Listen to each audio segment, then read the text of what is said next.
Hi, Helen. I've heard you sometimes asking this question during satsang. What does it really mean that there's no separate being?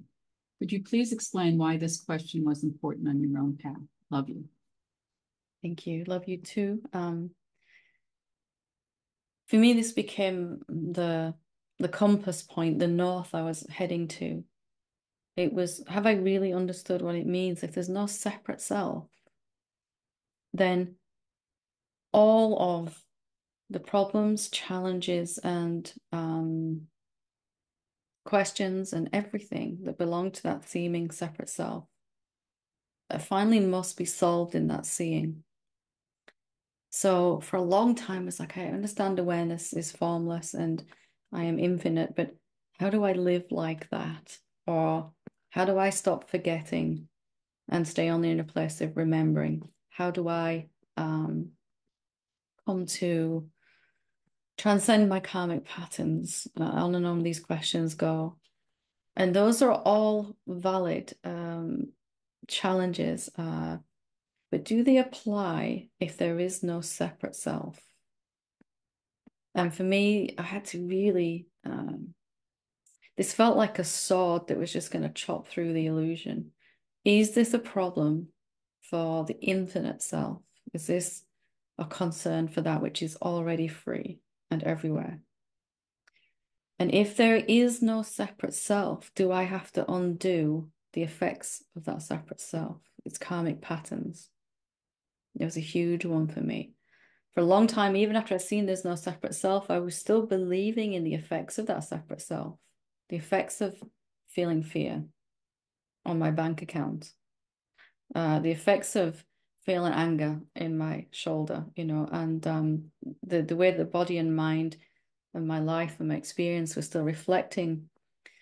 It hadn't hit me fully that if there is no separate being, then there is nothing to undo or to fix or to transcend even. And every time I looked at that, I had a feeling that I got it, but not really. It hadn't really hit me, like really hit me, as in that wipes everything off the board. That wipes away. And a lot of that was my unwillingness to admit, because I thought at this point I was getting pretty good at meditation, pretty good at self-inquiry, pretty great with contemplation. I could meditate even in a busy airport with my eyes open. I was pretty accomplished. But that had to I had to really examine all my motivations like that. Have I really ever got anywhere then? Am I really getting accomplished at these practices? And all these kind of very subtle motivations of a separate self, the good ones that felt good, I had to let all of that go too. What are you trying to achieve and why? And do you need to?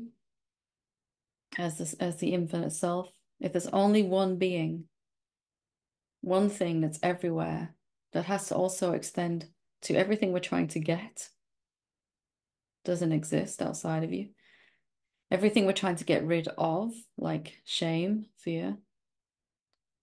And I think for me that was why the unwillingness was there. It was like life was asking me to live without any reference point at all. And to not be as someone who's almost there, or someone who's really there, who's really got it now, really sort of advanced in, getting this, living as this. And it was very subtle self-definition. But whenever I came back to any stickiness at all, it was always because I hadn't really fully let it hit me what it means that I'm not a separate being, that I am already and have always been the infinite self, and that anything else is a pure work of fiction in my mind. If you let that hit you, it changes everything inside. And that is terrifying to the mind for a large amount of time because all of our identity is based at this point usually on the seeker.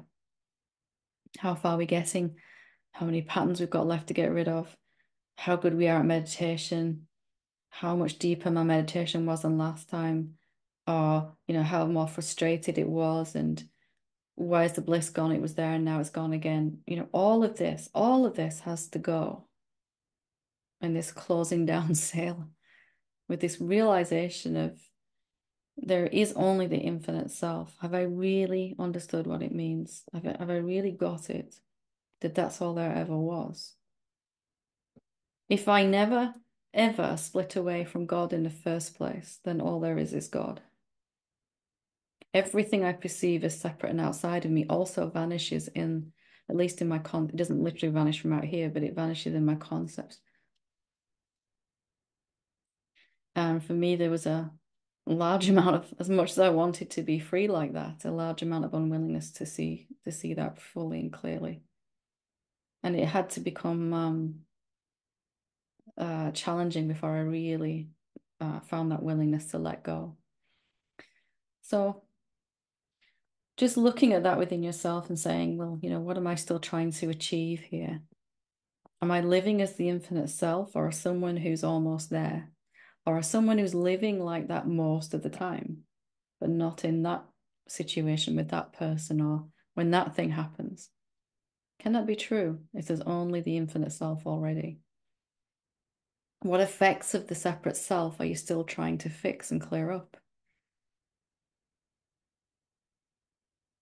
And is that a valid way to spend our time? Can you clear up the effects of a ghost that was never there? Not so much. And yet we all do it for a very, very long time.